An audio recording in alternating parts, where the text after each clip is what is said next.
Olá, começa agora mais uma transmissão ao vivo de Tutameia, sempre trazendo para você uma personagem que nos ajude a entender melhor o Brasil que vivemos, para que a gente possa trabalhar melhor, atuar melhor nessa nossa pátria tão querida. Ela é a Eleonora. Ele é o Rodolfo. E ela é a Carmen, nossa querida convidada de hoje, que logo a Eleonora vai apresentar com mais detalhes.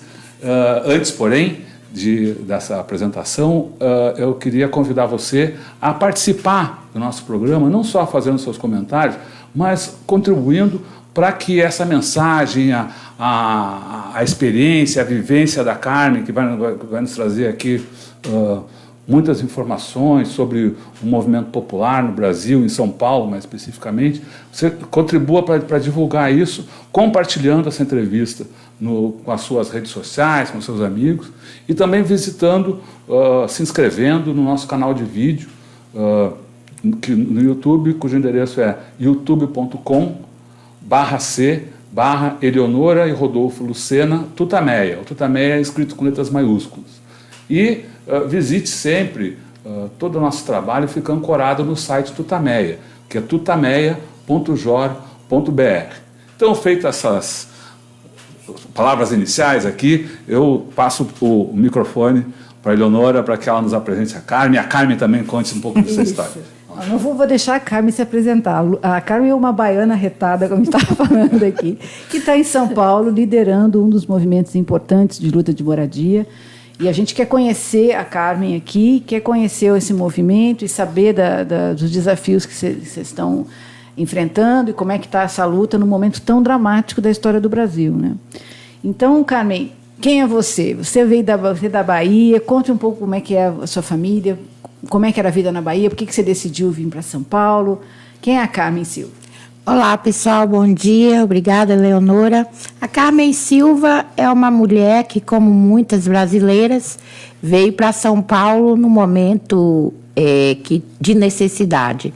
Eu nasci na Bahia, no interior de Santo Estevão, Recôncavo Baiano. Com 4 anos eu fui para Salvador, sou filha de um militar com uma empregada doméstica.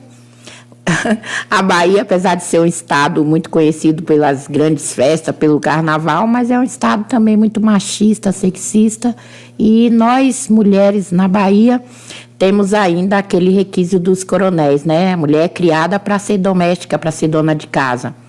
E eu, graças a Deus, por ser filha de militar, digo graças a Deus que eu tive a oportunidade de estudar, tive a oportunidade de frequentar bons colégios e também na minha época, a década de 70 até 80, os colégios públicos era o melhor ensino que tem no Brasil, né? Você nasceu quando, Carmen? Eu nasci em 1960. Nasci em 16 de maio de 1960, então estou com 58 anos.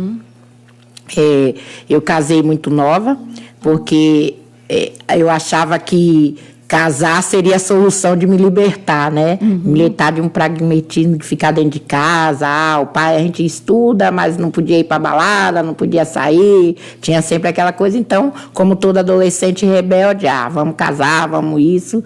Casar pensando que era a solução. Mas eu falo que foi a minha derrota. Foi a minha derrota. Eu passei um marasmo incrível. Tive filhos, não que eu não gostasse dos meus filhos, mas não gostava de ser mãe. Não gostava de ser dona de casa, né?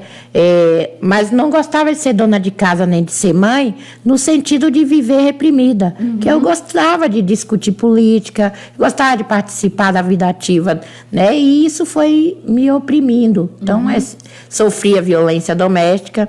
Então, mas mesmo assim, eu estudei, então eu trabalhava, né? Mas mesmo assim eu vivia oprimida pelo, né? Você trabalhava? Eu trabalhei sempre na área de RH, na área de administração, né? Eu trabalhava na época numa empresa de transportes urbanos. Minha área foi a área de administração, RH, né? E era isso que me fortalecia, né?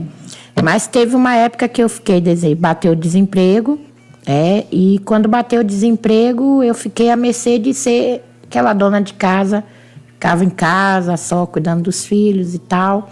Também dentro de mim fui tendo um marasmo, fui ficando apática, sabe? Quando você vai perdendo a sua identidade. E aí, no momento de crise, eu resolvi dar um basta. Porque na Bahia é assim, a mulher quando está casada, sofrendo violência, todo mundo fala, nossa, separa. Quando resolve tomar uma atitude, todo mundo se vira contra, né? É engraçado, né? Na hora que... Como é que você fez isso? Mas Pra quê? Olha, mulher separada não dá certo. E afora aqueles palavrões que a gente escuta, né? Que é o palavrão machista, mulher separada né, tem sempre um contexto como se ela fosse prostituta, como se prostituta dependesse de ser casada. Prostituta é uma profissão, cada qual faz de sua vida o que quer, né? Se eu tivesse a escolha de ser prostituta, era problema meu, né? Então... ainda tem essa ideia? Tem essa ideia muito atrasada, muito machista, sexista, né? Que, infelizmente, é a ideia geral de um contexto cultural que é o nosso país, né? Nosso país é um país extremamente machista. Você vê que a mulher hoje, não, apesar de nós termos alcançado aí muita coisa... A mulher ainda é pouca na política, ainda temos poucas deputadas, ainda temos poucas vereadoras, ainda temos poucas juízas, né? Então, o Brasil foi constituído por uma cultura machista, de homens, né? E nós, mulheres, temos que alcançar o nosso espaço determinante, com luta, com muita garra, e não fraquejar, é sobreviver. Mas vamos voltar à sua história. Aí você resolveu dar um basta. Como é que foi esse basta? Esse basta foi o seguinte, eu já estava com 7 filhos. 7 filhos? Na realidade, eu tenho 8, né? Uma tive aqui. Né? Com 7 filhos, aí eu disse, olha, eu vou embora para São Paulo. Quantos anos você tinha aí? Eu tinha, na época, ia fazer 30 anos, né? Aí eu vou embora para São Paulo. Você casou com quantos anos? Eu casei, ia fazer 18 ainda. Então, de 18 aos 30, você teve 7 filhos. 7 filhos. Aí, chegando aqui, o que ocorre? Saí, disse a meu pai, olha, vou deixar os meninos com o senhor, né? Porque eu vou me embora. E aí... eu insisti nessa ideia. E eu tive apoio de uma pessoa assim que eu não esperava, que era um compadre meu, Carlos Augusto, e ele também tinha resolvido separar, né? Separar e assumir a sexualidade dele. Ele também era um pai de família, que tinha vários filhos, e ele resolveu assumir que era gay. E ele disse para mim o seguinte, olha, eu vou te dizer uma coisa, minha comadre. A liberdade, quando a gente alcança a liberdade, ninguém nos segura.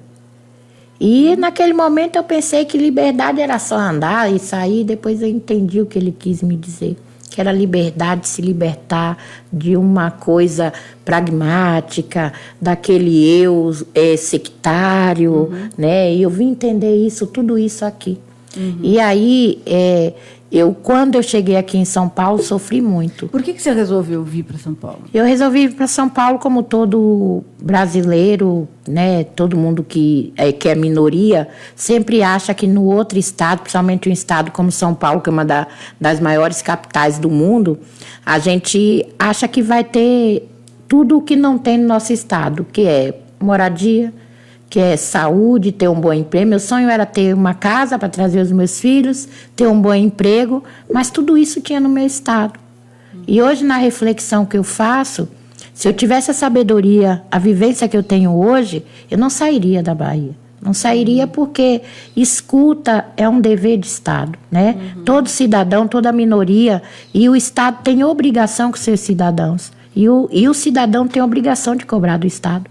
Né, de não viver a apatia, de não conhecer os seus direitos. Mas naquele momento, naquela época lá atrás, acho que teria que ser importante a Carmen sair daquele sectarismo, vir para São Paulo, para aqui aprender de fato a se tornar uma cidadã. Você estava dizendo antes que como todo baiano faz, quer dizer, hoje você não viria, e você estava dizendo que aqui antes da gente começar, que hoje tem muito baiano, muita gente que não desistiu de vir para São Paulo, não quer vir. Não quer vir. O Nordeste tem inteiro. Essa percepção. Tem essa percepção, o Nordeste inteiro. Quando a gente retorna para visitar, a gente vê a mudança que o Nordeste tem. E a gente vê a mudança que as pessoas têm, os jovens têm, né? E aqueles que a gente deixou lá também. A gente vê eles com seus comércios, a gente vê eles com 2, 3 casas, né? Vê que tem uma vida e cobrando. A gente vê também a cobrança, né? A cobrança por políticas públicas. A gente vê que as pessoas não estão mais engessadas. A gente sente que o jovem, ele também, ele está numa perspectiva e assim, valorizando mais o estado em que vive. O Nordeste inteiro está estudando, está fazendo faculdade. As oportunidades que na minha época eu não tive. E agora estava tendo, pelo menos. Estava tendo, né? Estava tendo, pelo menos estava tendo, né? Porque em 2 anos para cá, após o golpe, e não é um golpe que a gente tem que dizer assim, está defendendo um partido. Não estou defendendo um partido, é um golpe de Estado, é um golpe aonde se retirou direitos, é um golpe de retirada de direito, é um golpe contra o trabalhador de menor renda, é um golpe contra o cidadão brasileiro.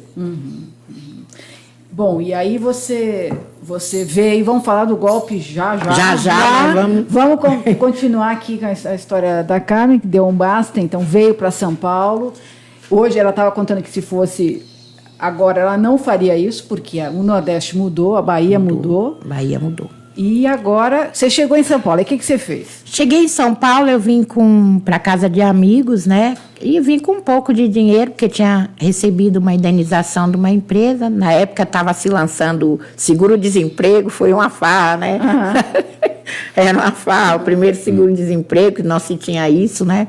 Direitos trabalhistas, né? Então, eu vim, mas o dinheiro acaba, né? E quando o dinheiro acaba, não é assim, por maldade. Você está tirando a individualidade. Quando você vem para a casa dos outros, você está tirando a individualidade, né? O consenso da pessoa tá morando, já tem sua rotina. E aí eu percebi que estava demais. Mas eu tinha também uma grande percepção. Quando eu cheguei aqui, eu me deparei com uma cidade totalmente fria, né? Mas não era fria porque as pessoas não tinham aquele afago do meu local de origem. Era fria porque eu, Carmen, não pertencia a esse local. Apesar de eu ser brasileira, né? Eu era como se fala, uma refugiada no meu próprio país, refugiada de políticas públicas. Então, eu não pertencia a São Paulo naquele momento. Então, essa falta de pertencimento me fazia ser um ser estranho na cidade de São Paulo, apesar de eu ser brasileira. Quando eu saí do Nordeste, eu saí com uma percepção, com uma convicção. Eu tenho estudo, eu tenho experiência na minha carteira de trabalho, né? Então, chegando lá, vou arrebentar, salvo engano. Chegando aqui, eu me deparei com a falta de emprego, me deparei com a falta da moradia, me deparei com essa falta de ser de São Paulo, né? E me deparei com um estado diferente do meu. Então, eu costumo dizer que, apesar de ser brasileira, a gente tem vários Brasis, né? São vários Brasis, culturas diferentes, pensar diferentes, convicções. Um estado diferente do seu? Porque a Bahia é mais receptiva? Por que você acha? Não era nem a questão de ser receptiva, é a questão de pertencimento. Eu nasci na Bahia, né? Eu compreendia a Bahia, né? Eu compreendia o geopolítico da Bahia. E aqui em São Paulo, quando eu cheguei, eu não tinha essa compreensão do geopolítico. Não sabia nada de São Paulo. Né? Então, o que eu sabia de São Paulo é que era uma grande metrópole, que aqui tinha oportunidade de emprego, que na década de 90, quando eu cheguei, já estava com as questões de desemprego, já estavam, né, crescente, e me deparei com a falta de moradia. Então, não é que a Bahia é melhor, isso, aquilo, a nível... Não. É que na Bahia eu conhecia toda a forma geopolítica, e todo mundo que sai de outro estado também tem sua compreensão geopolítica, é a origem, né? Uma questão de origem. Então, eu me deparei com a situação em que eu não tinha onde morar e eu não tinha trabalho. Então, eu fui parar na rua. E na rua eu conheci o sistema de albergue. Isso quando? Isso em 93. Depois de 2, 3 anos de ter chegado? Isso depois de 1 ano de ter chegado. Depois de 1 ano de ter chegado. Né? Depois de 1 ano. Mas hoje eu tenho uma compreensão que eu tinha que descer ao pó, tinha que conhecer de fato, para poder eu ser quem eu sou hoje, eu tinha que estar vivido tudo isso, ter essa vivência, ter essa experiência, né? Mas eu fui para a rua e fui parar num albergue porque eu não queria voltar. Era o orgulho nordestino, era o orgulho da mulher que não queria voltar derrotada. Para as pessoas baterem nas suas costas, eu não te disse que não ia dar certo. Precisa de marido. Precisa de marido, é necessário ter marido, é necessário estar sobre o cunho de alguém, né? Você não é capaz. E eu não queria voltar dessa forma, derrotada de forma alguma. Então, lá no albergue, eu conheci uma senhora que, na época, ela participava já de um grupo de moradia, que na época eram os mutirões. Lembram da época dos mutirões da Erondina? Sim. Então, lá na Fazenda da Juta, em São Mateus, que era bem... Então, ela me chamava todos os dias e dizia: senhora, eu não acredito nisso, senhora. Olha, eu tenho que trabalhar. Para mim conquistar alguma coisa, comprar uma moradia, é trabalhando. Então, o meu segmento aqui é trabalhar. Eu quero trabalhar, juntar dinheiro para buscar meus filhos, ter uma... E ela insistia. Tanto ela insistir, eu fui nessa reunião, né? Eu fui para poder ela parar de me encher o saco. A realidade foi essa. Eu não fui com vontade de ir. Eu fui, de tanto ela insistir, eu não quis ser desagradável, então fui para ela parar de encher o saco. E chegando nessa reunião, que foi ali na igreja São José do Brás, né? Ali na Celso Garcia, eu conheci o movimento Moradia. E conhecendo o movimento Moradia, isso foi em 94, eu comecei a ver que outras pessoas que lá estavam tinham os mesmos problemas que eu, até mais problemático que eu, né? Então, eu comecei a agarrar todas as oportunidades. E as oportunidades que eu agarrei, e aí eu falo que é engraçado, que aí eu começo a compreender São Paulo, não foi a oportunidade de alguém me dar algo, me doar, né? Foi a oportunidade de formação política, né? Foi a oportunidade de compreender o direito, que o direito não é um direito assistencialista, né? O direito vem compreendido também de deveres. E aí eu passo a compreender a vida de São Paulo. Como é que eu passo a compreender a vida de São Paulo, a geopolítica de São Paulo e social? Tenho que participar de audiências públicas, eu tenho que participar de conselhos, eu tenho que participar de conferências, eu tenho que, de fato, participar de uma reunião de partido político, porque apesar da política partidária hoje ter uma controvérsia que ela quer ser mais, os partidos políticos às vezes atropelam as políticas públicas, mas é muito importante o cidadão se organizar politicamente.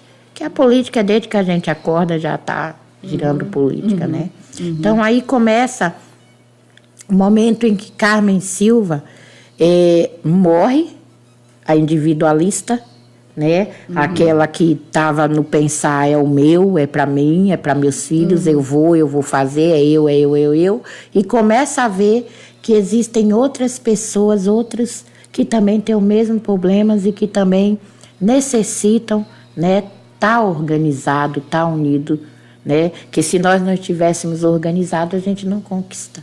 Né? E começa a abraçar todas as oportunidades, oportunidade de participar das reuniões, de compreender, oportunidade de ir para conferências, oportunidade de ir para seminários. Então, nessa formação política, né, eu começo a ter a compreensão, e aí a Carmen Silva começa a pertencer a São Paulo.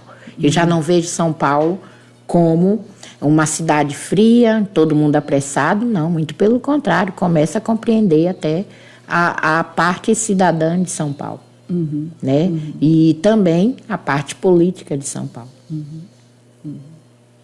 E aí dos albergues a senhora vai para... Dos albergues eu arrumo um trabalho, né? E aí eu vou para uma pensão ali no Pari, né? E aí vejo os mesmos problemas. É muito caro, o salário é baixo. E aí, como eu estava nessa reunião, e num seminário lá em Guararema, na época só se tinha essa disputa mesmo, era para construção, era autogestão, era construção no fundão. E lá no seminário eu escuto as pessoas dizendo assim, mas o centro de São Paulo, ele está completamente vazio e com muitos prédios abandonados. Por que não fazemos uma luta referente a ocupar esses prédios, a morar, a repovoar o centro de São Paulo? Fui me aprofundando, e na hora o movimento daquela época que eu pertencia, optou por fazer luta, né, no centro de São Paulo, trazer o trabalhador de menor renda para morar próximo ao trabalho, não ter problema no transporte público, porque nós já estávamos num centro totalmente urbanizado, totalmente equipado, né? E equipamentos que servem a seu cidadão, escola próxima, né?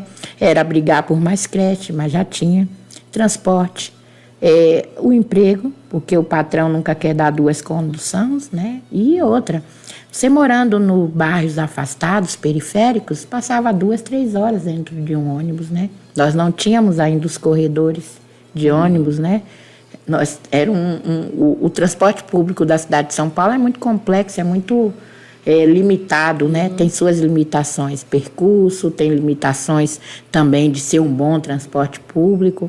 E a decisão de ocupar o centro de São Paulo, acho que foi a melhor decisão naquela época que o movimento tomou.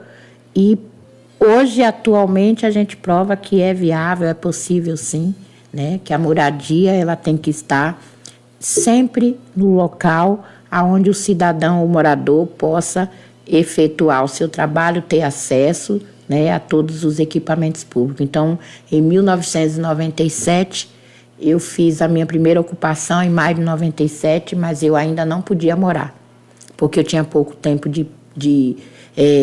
naquela época, para morar numa ocupação, você tinha que ter pelo menos 2, 3 anos de grupo, né, de participação no movimento. E eu não tinha esse tempo inteiro. Então, em maio de 97, fizemos a primeira ocupação, foi ali no casarão da Alameda Clive, que hoje é o Museu da Energia, né, que era o antigo casarão Santos Dumont. E em 2 de novembro de 1997, nós ocupamos o antigo prédio do INSS, na Avenida 9 de Julho, 584. E lá eu morei 6 anos. E de lá, a minha vida deu uma guinada socialmente, financeiramente, porque eu tinha um endereço fixo, e com o endereço fixo, eu tinha emprego. Eu podia dar um endereço e podia arrumar um emprego. É engraçado que na época da ditadura era carteira profissional, né? Então a ditadura agora é a ditadura do endereço. O endereço é muito relevante para o emprego, né? Isso é uma coisa que a gente estava conversando... Vem mais para cá para tu aparecer. Estava conversando ontem sobre isso, quer dizer, como o fato de as pessoas serem extirpadas da habitação, da moradia, né, ficarem sem casa, também é uma forma de deixá-las sem dignidade. E como a reconquista de um espaço seu, né, como a senhora falou, o endereço, é um caminho também para a reconquista da dignidade, para se reconhecer como ser. Né? Isso é verídico, é assim uma coisa, pelo endereço você tem acesso a muitas coisas, né? Pelo endereço, e como é uma loucura, né? É uma loucura, não dá para se explicar, mas é relevante. É tanto que o endereço é tão relevante, é tão importante, que se vocês perceberem, o nosso título de eleitor, pelas zonas eleitorais, é mais do que uma certificação de endereço, né? É pela zona eleitoral que vem o montante de verbas, né, para aquela região. Inclusive o formato daquela região, o formato da região, né?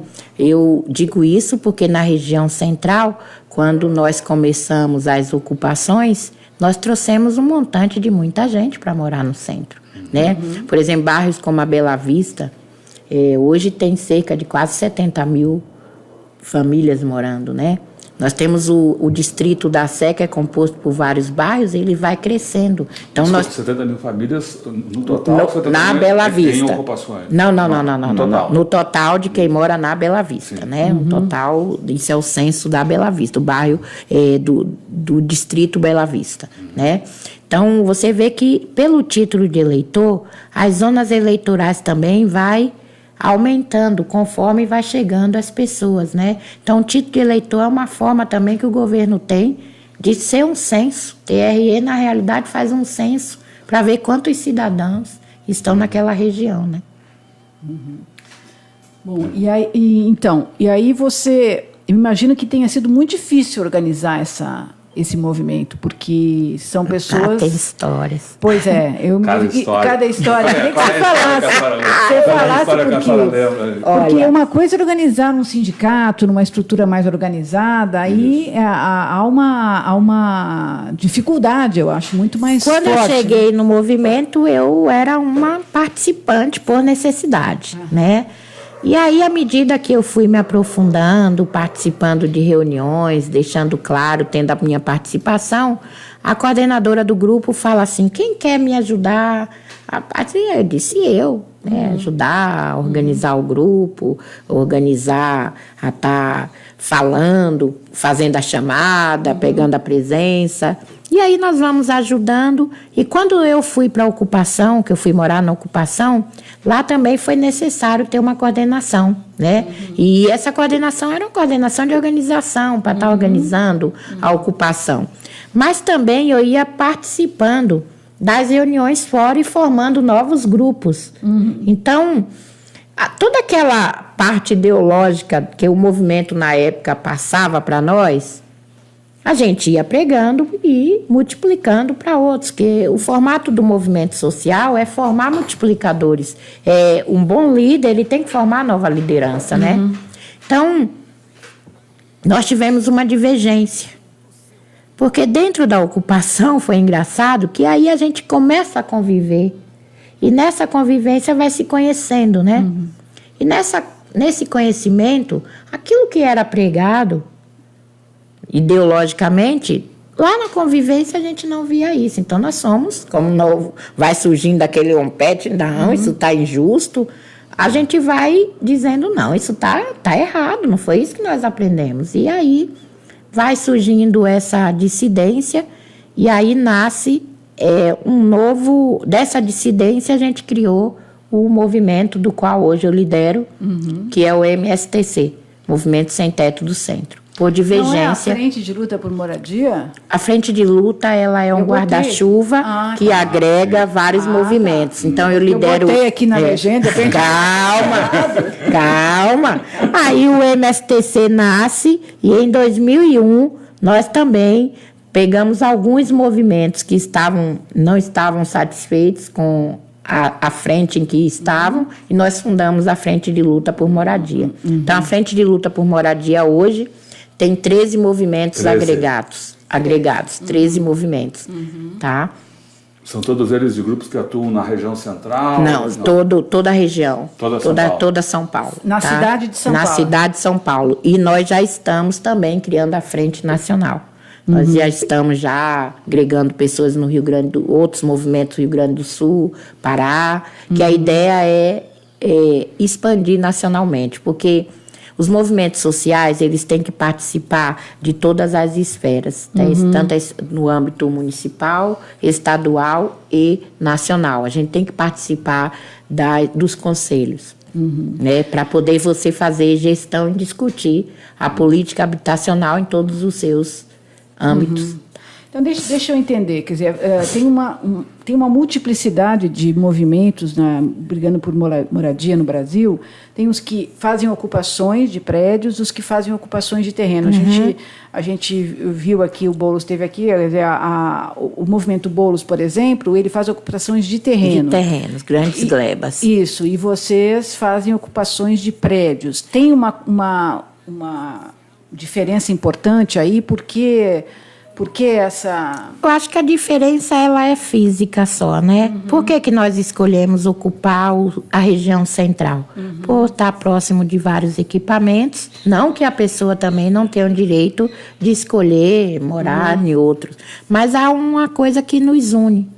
O que nos une é que nós buscamos programas habitacionais do qual o trabalhador de menor renda possam ser inserido. Agora, é óbvio que cada um tem sua autonomia e seu foco, sua forma de luta, né? Mas que não deixa de ser igual. A luta é por uma moradia digna, por programas habitacionais que venham, de fato, atender ao trabalhador de menor renda. Agora, quando nós ocupamos os prédios já vazios, a gente ocupou para dizer, olha, não há necessidade de se criar grandes exílios, né? Porque quando você pega o trabalhador, junta várias famílias, centenas de famílias, em regiões bastante afastadas, que já não é mais a periferia, já são periferias das periferias, sem ter equipamentos públicos, sem ter lá uma grande destinação de saúde, escolas, trabalho, transporte, você está criando exílios, né? Está afastando o cidadão, né, dos locais onde ele possa, de fato, ter uma sobrevivência cultural, sobrevivência social, de emprego, de saúde. Então, nós escolhemos vir porque as casas já estão prontas. Né? E o trabalho nosso, quanto movimento, é fazer uma autogestão, uma zeladoria e criar cidadãos, porque também não adianta você pegar o cidadão que está ali completamente arrebentado, trazer ele para um movimento sem ele ter um documento, sem ele compreender a conjuntura política, sem se discutir política, né? Sem dizer ao cidadão que o direito não é assistencialista. Então, é toda uma formação, é todo um trabalho de formação que nós temos. Então, nesse trabalho de formação, a gente sempre disse a ele, ocupamos porque precisamos, ocupamos por dois fatores. Primeiro, para a denúncia da especulação, né, da especulação imobiliária e do vazio urbano. Né? Segundo, ocupamos pela necessidade. Nós não, a ocupação para nós é a maior forma de luta. É quando o movimento, de fato, mostra para o poder público que há uma grande falta de políticas efetivas no âmbito de habitação. Há uma grande falta. Se discute, entra ano, sai ano, entra governante, sai governante, muda-se partidos políticos e não se avança. Né? É interessante discutir, quando eu falo que a política partidária se sobrepõe às políticas públicas, não é tirando a importância da política partidária, mas é uma política que não dá continuidade. Um faz, mas é partido diferente, eu não vou dar continuidade àquilo. E isso atrapalha a vida do cidadão. Por exemplo, como é que se pode tirar o direito de se criar novas habitações? Como é que se apaga? Como é que se tira recursos por 20 anos de moradia? Isso não existe, gente. A moradia é básico, é um direito básico, é constitucional. Se cria leis paralelas, e nessas leis paralelas é sempre para tirar o direito do cidadão. Né? E não é só na questão da moradia, em tudo, é na educação, é na saúde, é na lei de acesso, essa questão de mobilidade. Mobilidade a gente fala que é carro, que é ônibus, que é bicicleta, não é. Mobilidade é você ter acesso, é você ter uma calçada digna para andar, é você ter acesso a serviços públicos, é você ter acesso, é ter escuta. Né? O Estado tem a obrigação de escutar o cidadão. Por que as minorias não são escutadas? Porque tantas mazelas. A gente mora no... Por exemplo, vou dar um exemplo, centro de São Paulo. Centro de São Paulo é o lugar que mais tem coisas ruins. Apesar da gente morar num centro, o centro tem grandes bolsões de miséria. Tem favelas, né? Tem cortiços. E não é que... Tem violência. Né? Tem muita coisa, tem crime, né? Agora, não é que morar na favela é ruim. Por que não organiza essa favela? Por que não leva direitos básicos para essas favelas? Por que não dá condição? Por que é criminalizado o local da moradia? Se é de trabalhador de baixa renda, é sempre criminalizado. As ocupações são criminalizadas. Lá tem cidadãos, trabalhador. É esse que trabalha, é esse que traz os impostos para a cidade. Né? Nas ocupações, nas favelas, nas comunidades. O que falta É um amparo social do Estado. Como que as ocupações são criminalizadas? De todas as formas. Primeiro, quando a gente ocupa, a mídia oficial, a primeira coisa que ela faz é nos chamar de invasores. Nós não somos invasores, somos ocupantes. Nós ocupamos prédios abandonados, né, sem nenhuma função social, cheio de lixo, cheio de focos de doença, cheio de focos de pragas urbanas. Hoje a gente tem um grande foco de dengue. Por que será que tem dengue? Já olhou os prédios abandonados, as caixas d'água que estão lá vazias, né, que estão lá com anos e anos de água parada, né? Já se olhou que com a deterioração da madeira, vai se criando cupins, vai se criando baratas, e aí eu acho engraçado quando a Globo fala, o bairro tal tá com escorpiões. Já parou para pensar que o escorpião gosta de barata, come barata? Obviamente, nasceu um escorpião, comeu uma barata, vai se procriar mais. Então, grandes pragas que já estavam contidas vão ter retorno, assim como doenças, como o foco da tuberculose, né? Como a dengue, a meningite. Aí, o retorno das doenças, por que será, né? Mas você estava falando da criminalização dos movimentos, quer dizer, há também você falou de serem taxados de invasores, também há um discurso de que os prédios são ocupados, na verdade os traficantes é que tomam conta, então os moradores são manipulados por traficantes de drogas. Como é que você responde a isso? Eu respondo a isso da seguinte forma, existem várias formas de se organizar os prédios ocupados. Não posso julgar, porque a mídia já tem aquele discurso, a sociedade já tem um discurso pronto. Todo mundo que ousa uma desobediência civil é taxado de ladrão, é taxado de traficante, é taxado de um jovem negro é o ladrão, né? Então, nesses locais onde há uma comunidade que é organizada, obviamente vão taxar, e para nós, os movimentos sociais, quando a gente ocupa no local, até a população do entorno vê a nossa organização, nós somos todos taxados. A polícia, se ocorre já ocorria o furto, já ocorria o roubo, mas sempre na nossa porta é que eles batem. Primeiro local que eles acham que foi é o nosso local, né?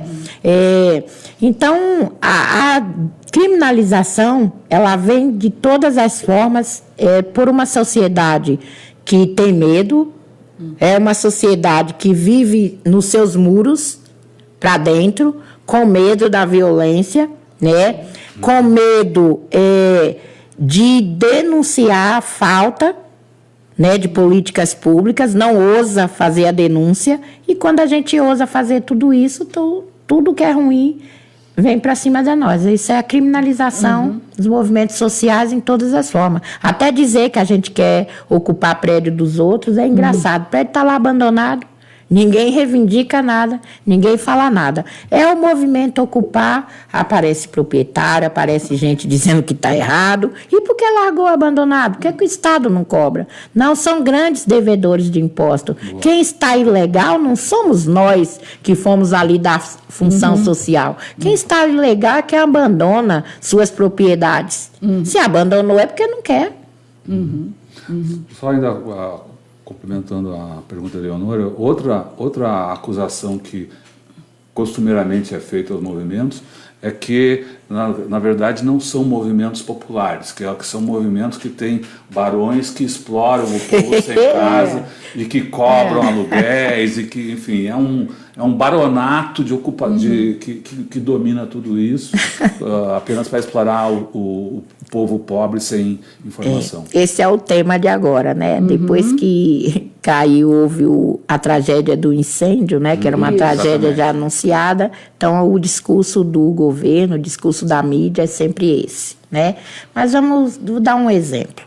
Nós ocupamos propriedades abandonadas, né? Totalmente deteriorada. E quando nós, dentro do nosso estatuto, tem a seguinte primeira cláusula: nós temos o papel de organizar o trabalhador de menor renda para juntos a gente conquistar a nossa moradia. Então, nós somos apartidários, nós não temos governo nos ajudando, nós não temos nenhum partido político, nós não temos a igreja, nós não temos nada nos dando dinheiro. Nós fazemos um trabalho de autossustentação. Quando nós estamos com o trabalhador de menor renda, apesar dele ser trabalhador, apesar dele ter a menor renda, ele não é um morador em situação de vulnerabilidade geral, que esteja na rua, degradado. As pessoas que vêm para o movimento são aquelas que pagavam aluguel caríssimo, são aquelas que estavam de favor, são aquelas que estavam na área de risco, são aquelas que não têm uma moradia. Pagavam aluguel caríssimo, porque se você pegar um trabalhador que ganha R$2.000, ele gasta com o aluguel 70% desse valor até tudo. Então, quem paga aluguel passa fome. Nas nossas ocupações, tudo que nós fazemos é em assembleia, até o valor da contribuição. Só que esse valor de contribuição, no nosso caso é R$200, é um valor que vai para a manutenção, porque os prédios têm que estar intactos, né? Quando a gente pega ele, pegamos deteriorado, acabado. Aí a gente entra, fazemos toda a restauração do prédio, tanto elétrica, hidráulica, pintura, rebocos, fazemos tudo. Se nós não temos ninguém para nos dar isso, quem é que vai fazer isso? Não é nós nos juntamos, nos unidos? Então isso é autogestão. Essa é a nossa organização, autogestão. Agora, é óbvio que não vai ter valores excedentes, né? Que R$200 para você morar no centro de São Paulo, com tudo isso revertido para você, aí nós vamos também. Temos uma rede que o movimento não pode ser sectário, uma rede onde você tem educação dentro, né? Nós temos cursos pré-vestibulares dentro das ocupações, recentemente nós temos um grupo de dentistas que atende, nós temos uma parceria com a própria Secretaria de Saúde, o médico de família está lá dentro com sua rede técnica, enfermeiros, vacina. A prioridade nossa é o respeito, né? A criança, o idoso, criança tem que estar matriculada, então a primeira coisa que a gente faz é também agregar o conselho tutelar, precisamos de matrícula, precisamos matricular nossas crianças, né? Nós temos toda uma rede que vai estruturando o cidadão, aí a gente tem assistentes sociais contratadas pelo movimento para estar trabalhando esse povo, né? Que chega o cidadão arrebentado, muitas vezes não sabe a importância da sua documentação, que é ter hoje o documento mais importante para qualquer cidadão brasileiro, independente de classe social, é o NIS, né? Que é o NIS, que é o número de interesse social. As mídias oficiais não passam serviços para os cidadãos, não informam o cidadão, né? Cidadão não tirou o RG, acha que o RG vale para a vida inteira, RG tem validade, é 10 anos. O RG não abstém a sua certidão de nascimento, você tem que ter sua certidão de nascimento intacta, né? Então, todo esse trabalho é feito, é um trabalho de ressocialização que os movimentos fazem. Quando nós vamos registrar uma ata no cartório, o cartório cobra. Não é de graça porque eu sou movimento social. O imposto, por eu ter meu CNPJ, é pago, né? Para que a gente possa participar das licitações de moradia, é necessário que a gente tenha uma instituição completamente correta, né? CNPJ, estatutos, impostos em dias, e nós não somos. Ninguém dispensa os dinheiros que isso custa. Porque é movimento social, você não pode pagar nada. Lá só tem povo miserável, mentira. Nós temos trabalhador, que nós estamos unidos, né? Para que ele tenha uma vida melhor. A gente trabalha com garantias de direito, né? E nessa garantia de direito, quando a gente se une, né, a gente consegue dar uma vida melhor. O cidadão que chega nas nossas ocupações, tem vezes que chega assim, você percebe pela bochecha da criança.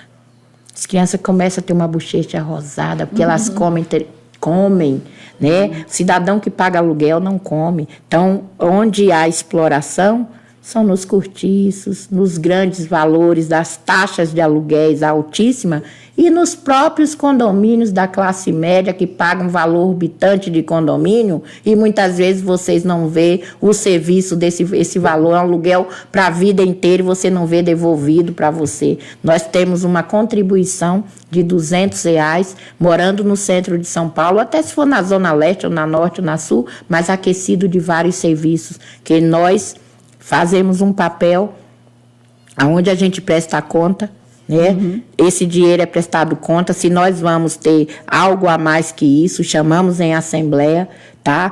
Pegando esse dinheiro não é para enriquecimento de ninguém, esse dinheiro é para ser gasto dentro do local onde a pessoa está morando. E vista, é visível. Quem entra nas nossas ocupações toma um susto, que pensa que vai encontrar um zoológico, que vai encontrar uma sujeira, que vai encontrar isso, muito pelo contrário, quando chega lá que se depara com as casas das pessoas, ficam assim, nossa, é um mundo diferente daquilo que é taxado lá fora. E uma coisa que nós aprendemos também é abrir as nossas portas para a sociedade, né? Nós venham nos ver, venham ver de perto quem somos nós, como nós agimos, os serviços que temos, né? Bom, você foi uma das estrelas justamente do filme Era o Hotel Cambridge, que mostra justamente, é uma mistura de documentário com ficção, mas mostra um pouco esse movimento em ação, né? Como é que ele... Você gostou de fazer esse filme? Olha... E ali mostra também a questão você falou dos refugiados no Brasil, mas também há refugiados estrangeiros, né? É assim, o que é que ocorre?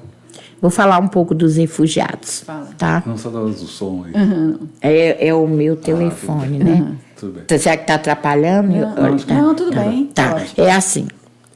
Nós temos a questão do refugiado, está no mundo inteiro, né? E o Brasil faz seus tratados na ONU, na Acnur, faz seus tratados. Mas só que é um tratado que permite a entrada do refugiado, às vezes até mesmo do imigrante, mas não tem um planejamento. É isso que eu sofri lá atrás. Eu, como brasileira, sofri lá atrás. Cheguei aqui, saí do meu estado, vim para São Paulo com uma expectativa de chegar aqui, encontrar trabalho, encontrar casa, encontrar isso, encontrar aquilo. Me deparei com o quê? Com a situação de rua, né? Imagina, e falando a mesma língua. Agora, você imagina uma pessoa que vem com a língua diferente, chega aqui, vai parar por 3 meses ou 6 num CRAI, numa missão paz, que não tem uma estrutura para abrigar para casa. Ele tem uma estrutura para dar um abrigo momentâneo, né? É uma falta de planejamento. Como é que essas pessoas vão morar? Cadê o trabalho para essas pessoas? E onde é que essas pessoas vão parar? Nas ocupações, porque uma pessoa que chega falando uma língua estrangeira, sem um emprego, sem nada, ele não tem 3 meses para dar de depósito, ele não tem documentação para fazer um seguro-fiança que é caríssimo, você tem que ganhar 3 ou 4 ou 5 vezes mais que o valor da propriedade que você está alugando. Como é que esse cidadão se depara na rua também? Por isso que a gente enxerga aí na cidade grandes boções, né? Boções onde há... grandes guetos, a formação de guetos. Aí os africanos se juntam em locais específicos, mas é em busca disso. Então eles vão parar muitas vezes nas nossas moradias. Quando ele chega no movimento organizado, que tem um papel de políticas públicas, de garantias de direito, papel de ressocialização, de garantia, de estar inserindo o trabalhador, muitas vezes no mercado de trabalho, muitas vezes numa moradia, na luta por uma moradia digna e definitiva, tudo bem, mas quando ele se depara desses movimentos, né, que tem um outro cunho, né, que é onde nos colocam num único pacote. Movimentos que tem outro cunho? Que é o cunho realmente de ocupar para alugar, sem ter nenhuma discussão política, porque o movimento organizado, gente, nós participamos de muita coisa que nem quem tem sua casa, seu bom emprego vai e sabe que existe. Nós participamos de audiências públicas, nós participamos de conselhos, nós temos que nos encontrar nos conselhos, porque se você não participa do Conselho Municipal de Habitação, do Estadual,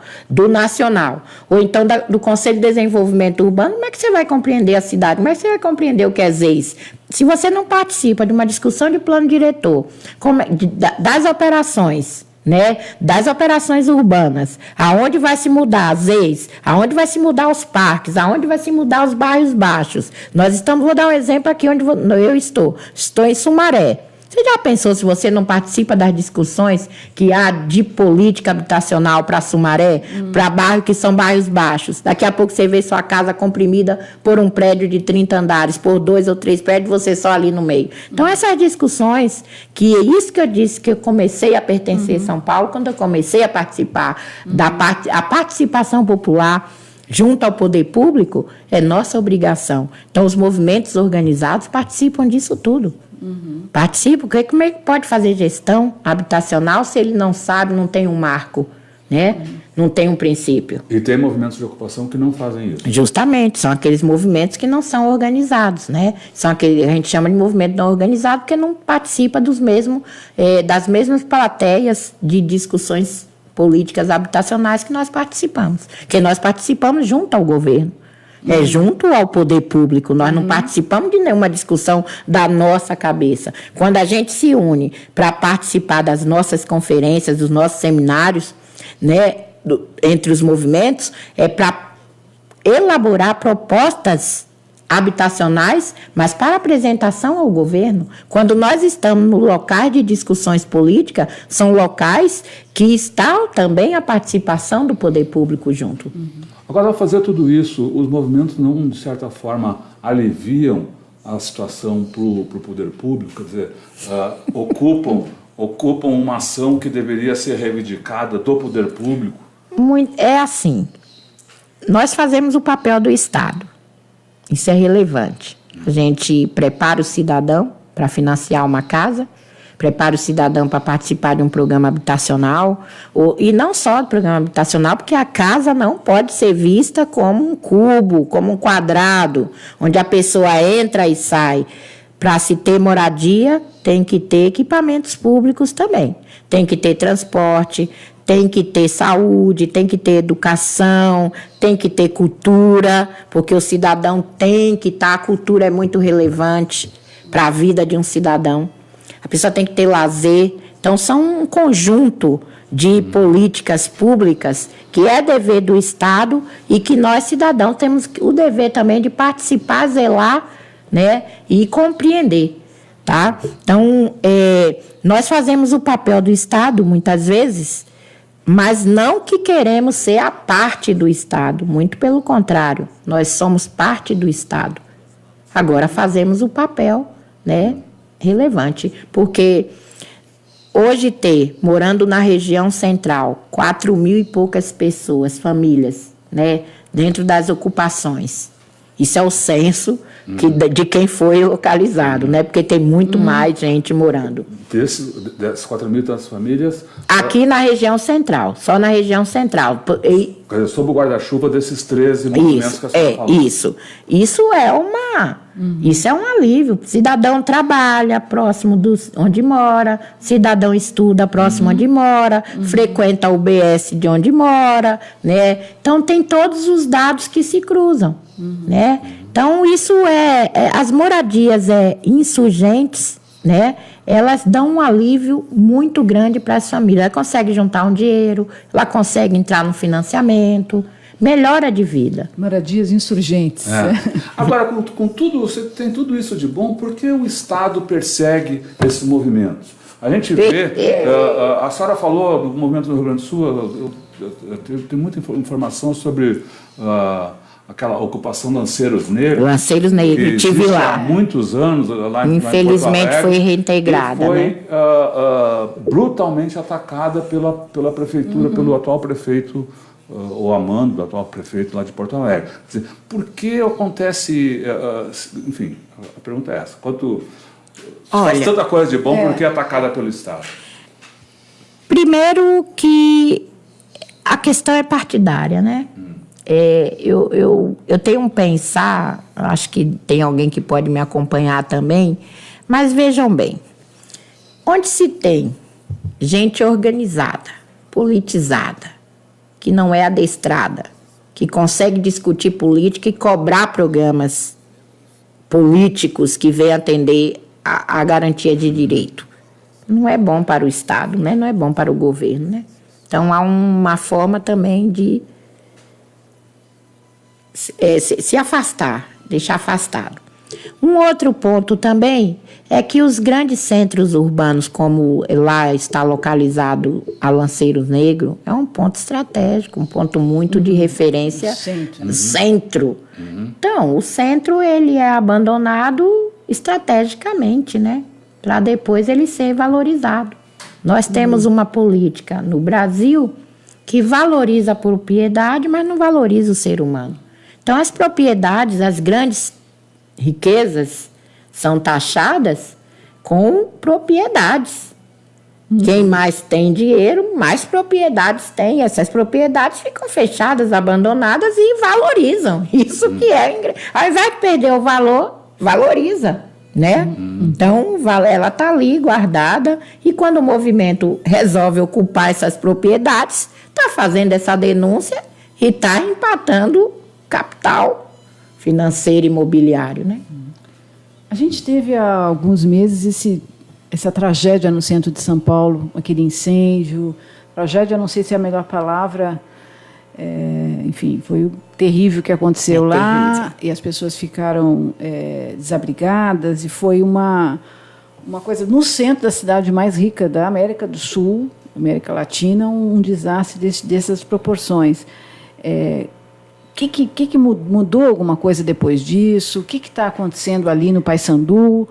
As pessoas ficaram chocadas na hora, mas depois a vida continua, ninguém dá mais. Como é que você acompanhou esse caso? Olha, quando aconteceu o incêndio, eu estava em Curitiba, e vi meu telefone tocando, principalmente pelas redes da mídia.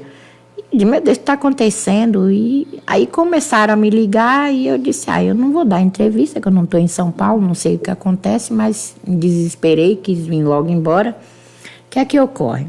Quem ocupa, primeiramente, não tem culpa, né? Porque, a princípio, houve lá a presença do então governador, do então prefeito, do então o homem que se diz presidente do Brasil, que eu não elegi para isso, eu elegi para vice-presidente, né? Elegi para vice, ele nem contava o nome dele. Eu elegi uma presidenta, legítima, eleita, né? E a primeira coisa que a imprensa fala é a culpa de quem estava lá dentro, quem morava. O pessoal morava lá por falta do Estado. Morava lá por necessidade. Ninguém ia morar em tal condição se não tivesse necessidade. Agora, quem administrava o local, se estava errado ou certo, não tem nada a ver com isso. Todo mundo tem sua autonomia, né? Faz o que quer. Tem sua consciência também, né? Então, não estou aqui para acusar a liderança, não estou aqui para dizer que quem foi errado, quem foi certo, não estou. Estou dizendo que há uma falta de política pública, que aquela tragédia é uma tragédia anunciada e não foi só ali, não. Risco há em todos os locais. A pessoa também não ter, a criança não ter uma sala dentro de uma casa, não ter um lugar para comer decente, não ter uma casa para sentar, para ter um sofá, para assistir uma TV, para fazer uma lição de casa, também é falta de direito, né? É muito bom ter essa comoção. Quando houve aquele incêndio, coitados, mas há várias formas de incêndios, né? Há várias formas de tragédia. E dizer que as pessoas que ali hoje estão ali naquela praça, é evidente a falta de um direcionamento do Estado em políticas públicas. Não é dizer que a prefeitura não atendeu aquelas famílias que lá moravam. É que todo corpo que se sentiu num estado de vulnerabilidade social, né, ele veio parar ali também. Ali vai se agregando, se formou um acampamento que vai se agregando pessoas que estão em estado de vulnerabilidade, seja por falta de moradia, seja por falta de comer, seja porque está num estado de drogadição, seja porque está num estado, mas é sempre alguém que está sentindo falta de algo no estado. Então, quem ocupa não tem culpa, tá? Ocupamos porque não temos moradia, né? Nós temos um déficit habitacional muito grande e há também uma falta de vontade política, né, de se resolver o problema da moradia. Não só da moradia, como de qualquer outro problema que hoje nós temos socialmente, que é a falta da política pública. Então, ali, as pessoas que estão no Largo do Paissandu são pessoas que estão em estado de necessidade. Né? E o estado de necessidade é a falta constante de ter seus direitos, de fato, garantidos. Criança que não tem garantia de direitos, né? Porque o direito da criança não é só ir a mãe ter a obrigação de botar na escola. Hoje eu ouvi de manhã que o Ministério Público vai tomar os filhos de quem não tomar vacina de sarampo. Isso é impondo. E se faz uma educação, né? Né? Se faz uma mitigação, uma prevenção, né? E o que acontece também quando houve um incêndio? Aí querem culpar os movimentos sociais. Primeiro taxando de barões, né, que usa pessoas pobres, mas não viu o contexto, como que é uma ocupação, o que é que faz na vida das pessoas, né? E outra coisa também, como que pode se culpar quem ocupa, se culpar os movimentos que têm coragem de dizer que está faltando, né, que o Estado está em falta, e se tampar o sol com a peneira? Como justifica também uma cobertura em Moema pegar fogo? Hein? É só nós, os movimentos sociais, que temos riscos? E os outros locais, né? Como se justifica os grandes incêndios nas favelas? Por quê, hein? Pois é, eu te pergunto isso, por quê? Isso é uma coisa que intriga muita Não gente. é? Por quê? Geralmente, favelas em locais também importantes para se construir grandes glebas, locais valorizados, né? Por quê? Como é que ocorrem esses incêndios, né? E depois desse incêndio, todas as ocupações que eles conseguiram localizar passaram por uma vistoria, né? Nessa vistoria já vai sair, acho que hoje já sai o relatório. O que ocorre? Nós tivemos a oportunidade de mostrar para o poder público, e o poder público também nos acompanhar, e o próprio Ministério Público e a Defensoria Civil, né, o Corpo de Bombeiros, que a questão não é executiva, não é se dizer, olha, tem que desmanchar, tem que reintegrar. É uma ação mitigadora, porque se nós reintegramos essas pessoas e essas pessoas vão para a rua ou vão conseguir pagar um aluguel durante um certo tempo, depois volta para a rua, ou então vai para outros locais piores, também é risco. Tá na rua também é um risco, né? Então, tem que se ter ações mitigadoras, ações aonde se trabalha em conjunto. Nós, movimentos sociais organizados, não queremos medir força com ninguém, com o poder público. Nós queremos participar. Nós queremos ter nossas propostas, né, viabilizadas. Óbvio que temos a compreensão que nem tudo, não é 100%, não vamos impor propostas ao poder público, mas nós podemos trabalhar em conjunto. Nós podemos trabalhar por um Estado melhor. O cidadão, os movimentos sociais agregam muitas famílias. Então, esses cidadãos precisam ter uma escuta. E aí, então, no Largo do Paissandu, depois dessa tragédia, houve uma mudança, houve uma, não sei se a palavra certa é perseguição às ocupações, e como é que está a situação hoje? Olha, houve sim. Por exemplo, eu vou dar um exemplo da ocupação Rio Branco 4753. São 2 prédios que estamos lá há 7 anos, tá? Inclusive com várias propostas de se fazer um empreendimento, né, com o Circo Escola junto, né? E depois desse incêndio, a Eletropaulo desliga a nossa energia, né? Desliga. Estamos tentando regularizar e eles não têm. Inclusive, nós fomos, tanto eu como a a outra liderança, que é a Gilmarina Abreu, fomos à presidência da Eletropaulo, firmamos um acordo. Olha, senhor, nós queremos regularizar, vamos entrar numa proposta que seja uma regularização, uma tarifa social. Estamos estudando uma tarifa social coletiva. Nós temos direito, nós temos UNI, somos cidadãos de baixa renda, nós não queremos ter energia irregular. E toda hora é uma perseguição. Então, vem polícia, né? Aí a Eletropaulo desliga, nós temos lá idosos, temos uma idosa de 100 anos, temos uma pessoa que necessita de medicamentos, e o medicamento tem que ficar na geladeira, né, tem que ficar no gelo, temos deficientes visuais, temos crianças. Isso é um risco. Se a gente for acender a vela, será? E é um risco social também, será? É desumano.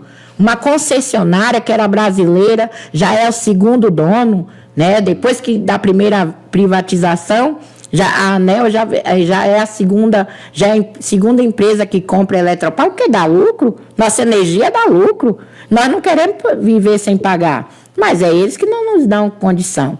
E agora nós estamos com um processo que é um processo contra a Eletropaulo. Nós fomos até a defensoria, nós não podemos ficar sem energia. Energia é um bem, né? Energia, água, o cidadão não pode viver, né? E aí, para você, por que eu estou falando isso? É notório que há uma perseguição às ocupações, afora as reintegrações que começam a acontecer, né? A partir daí. Então, a perseguição aos movimentos sociais começou no dia fatídico em que os 3 governantes, né, o municipal, o estadual e o federal, joga a culpa que quem ocupa é que tem culpa. Né? Como se quem ocupasse tivesse culpa de ocupar. Quem tem culpa é o Estado. Falar em Estado, a senhora falou aí que do presidente ilegítimo. Depois do golpe, mudou alguma coisa em relação ao... O que mudou depois do golpe para os movimentos populares? Mudou em tudo. Para os movimentos populares, nós é que temos um povo, né, que precisa de direitos, né, ter a garantia de seus direitos, mudou tudo. Mudou que logo que ele entra, a primeira medida que toma é uma PEC, onde congela por 20 anos recursos para a saúde, para a educação, para a moradia. Para nós, movimento moradia, foi muito devastador. Se tirou todos os recursos, né? Um estado como São Paulo, que tem um déficit habitacional muito grande, se vir 4 mil moradia, 5 mil moradia, 5 mil financiamento, não é via moradia, é no financiamento, né, popular. Então, na educação, a gente viu aí a greve de caminhoneiros, embora eu tenha dúvida se era caminhoneiros mesmo que estava por trás dessa greve, né, se não era um conjunto, né, não gosto da teoria da conspiração, não, né, mas a gente tem que avaliar que greve foi essa, né, será que era só para subir a gasolina, né, ter uma desculpa para a gasolina subir demais, para o gás de cozinha faltar, não ter mais, porque eles precisam, né, vender a Petrobras. Então, né, primeiro ponto que foi afetado foi o quê? Foi a gasolina, foi o óleo diesel, são os produtos derivados do petróleo, né? Então, prova. E aí, se o brasileiro for voltar lá atrás, quando a presidenta Dilma acentuava bastante que era necessário a gente ter nossas próprias refinarias, a gente vê o quanto que o barril do petróleo custa para nós. A gente pega o petróleo bruto, dá quase de graça para fora, as refinarias de fora devolvem o petróleo num preço orbitante. Acorda, Brasil! Acorda, Brasil. Acorda, Brasil, tudo é um golpe premeditado. Temer não está ali para governar o Brasil e fazer coisas boas. Eu achei engraçado ontem, eu ouvi, teve a reunião do BRICS, né? E a China compra a carne nossa. Quando chega lá, a carne de frango, chega lá, chega com 89% de aumento. Então, os chineses não querem mais a carne de frango. Quer dizer, há um prejuízo imenso. Que acordos são esses, né? que só vem prejuízo para nós brasileiros, né? Então, quem cria seus frangos e que vê a expectativa de mandar para fora, já era, né? Porque já chega lá com prejuízo, um aumento de 89%, o chinês não quer comer frango brasileiro, né? E para nós aqui, o frango também foi a primeira coisa. Com a greve dos caminhoneiros, as prateleiras do mercado, você comprar 1 litro de leite por R$7, como é que o brasileiro vive, né? Então, a gente tem que ver que a austeridade econômica foi o ponto que mais afetou. Primeiro, que nós temos uma indústria falida. Por que a indústria é falida? O governo joga dinheiro público nas indústrias e as indústrias não devolvem esse dinheiro para nós brasileiros em serviços públicos. Não é? Porque o dinheiro nosso dos impostos não teria que ser devolvido para a saúde, para a educação, para essas coisas, parte disso, e para alimentar a própria indústria, né? E aí a gente vê que as indústrias não fazem isso. Recebem muito incentivo público, mas não devolvem serviço. Joga no mercado financeiro. Joga no mercado financeiro. Agora, como é que você está falando aqui desses 2 últimos anos trágicos que a gente teve, como é que você está vendo para frente? Para frente, eu só tenho uma esperança, que todos os setores, todas as classes que tiveram direitos retirados, porque todos foram afetados com essa austeridade econômica, se una, porque nós somos maioria. Agora, a diversidade é que vai nos salvar. Porque todo mundo tem um pensar, mas a gente tem um objetivo comum, que é a perda de direitos. E se a gente se unir, né, começar a discutir mais sobre a relevância do país, sobre a conjuntura política, geopolítica, começar a discutir mais sobre cidades, começarmos a participar mais das discussões da nossa cidade e também se inteirar que política partidária ela é importante, sim. Não se abstenham, não caiam nesse jogo de eleger político por abstenção de votos, né? Porque nós corremos o risco de eleger candidatos, porque o pessoal se rebela, diz, não vou mais votar, não façam isso. Antes de fazer isso, estudem os programas de governo, estudem e cobrem. Nós temos obrigação de cobrar do governo que realmente seja efetivo aquilo que foi acordado na hora que ele lançou sua candidatura, né? E é nós brasileiros que podemos mudar esse país. Quando a gente resolver se unir, a nossa diversidade é que vai salvar o Brasil. Boa. Como é que a senhora vê as eleições próximas? Eu vejo as eleições próximas numa disputa muito cerrada, né? Onde partidos já começam, de centrão, já começam a fazer suas alianças, já começam a barganha de vender o Brasil ali naquela aliança que se faz, né? E que nós temos que nos aprofundar no que é que está acontecendo. Nós temos que eleger, mudar esse Congresso, eleger um Congresso que de fato esteja com o povo, não que venha com aquele discurso um discurso sujo, em nome da minha família. Que família? A sua? E o Brasil fica como? Quando você entra numa vida política, você não foi eleito pela sua família não te elege. Quem te elegeu foi uma rede de pessoas que tinha esperança que você cumprisse. Então, nós temos que mudar esse Congresso. E, acima de tudo, o Congresso brasileiro, o Senado brasileiro, não pode viver à mercê do Judiciário. O Judiciário não pode ser político.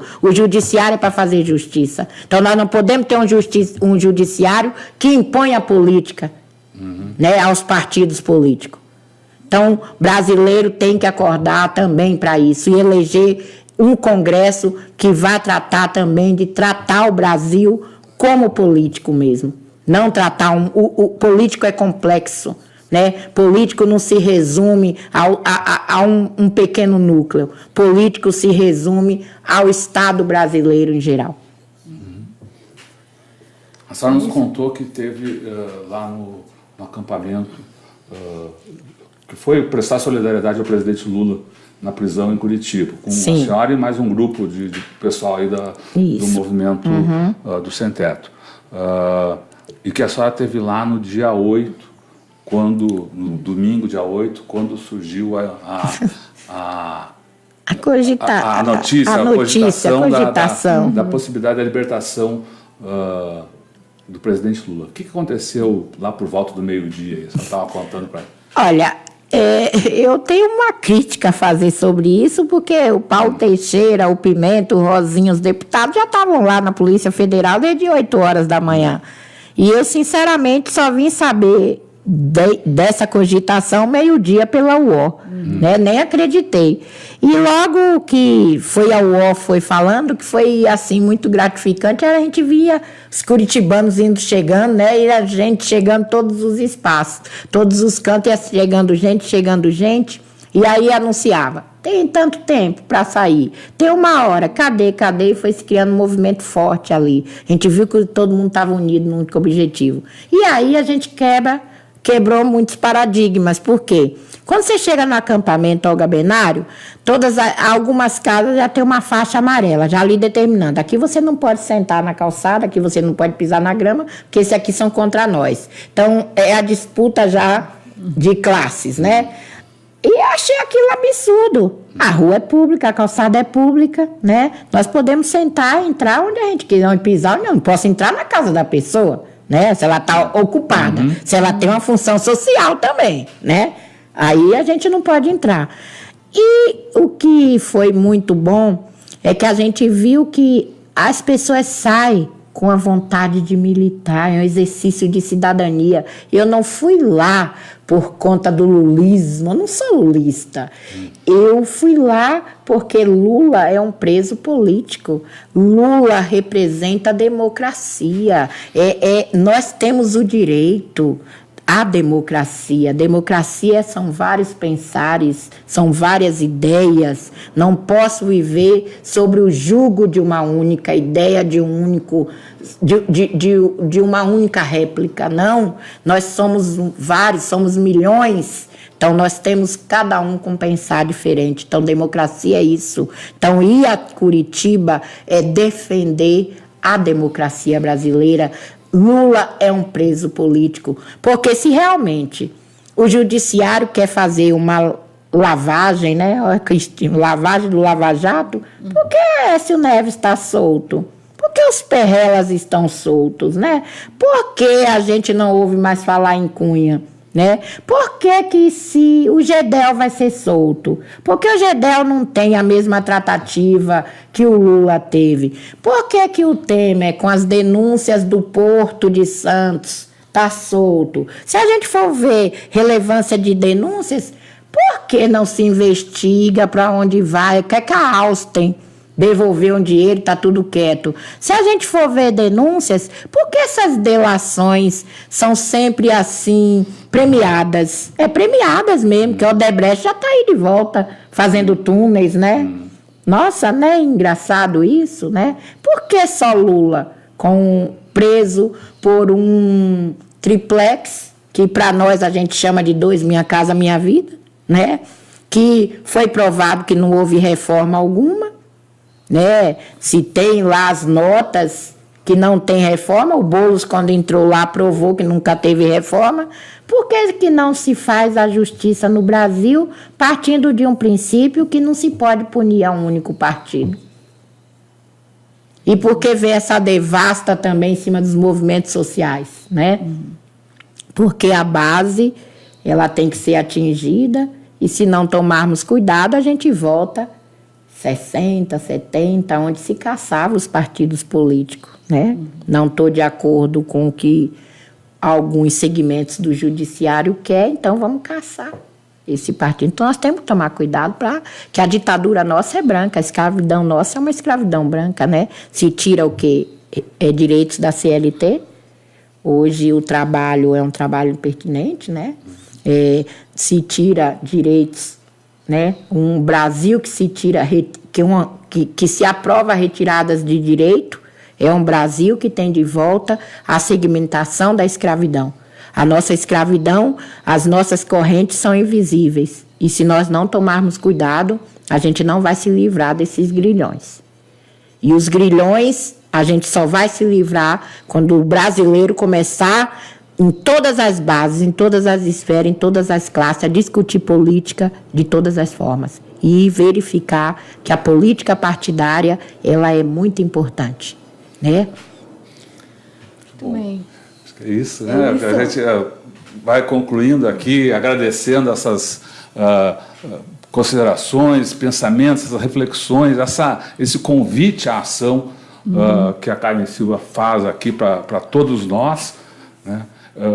Lembrando que todo esse debate, essa conversa, você pode assistir, reassistir, assistir com os seus amigos, usar como tema de debate com o seu grupo de casa, de trabalho. Vai estar disponível no nosso canal de vídeo, no YouTube, youtube.com/c/Eleonora e Rodolfo Lucena Tutameia, e também no nosso site, além do vídeo, haverá a reportagem contando mais um pouco de como foi essa nossa conversa aqui com a Carmen. O site é o tutameia.jor.br. E agora, ainda sob inspiração aí das palavras da Carmen, a gente vai caminhando para o encerramento tradicional aqui. Você quer falar mais alguma coisa, Carmen? Eu só quero agradecer, né? Agradecer a oportunidade de estar aqui divagando com vocês, falando da minha experiência e dizer que tudo que eu falei aqui é por vivência, tá? O movimento social faz isso, transforma. Muito bem. Carmen, muito obrigada por você estar aqui conosco. Foi muito viva essa entrevista, muito recheada de experiências, como você está falando, e é um convite realmente à ação, né? E a gente termina, então, com a nossa marca final, que é o contrapoema de Augusto de Campos, né? Lula Livre, que eu coloco na tela, dando tchau para vocês. Lula Livre. Lula Livre.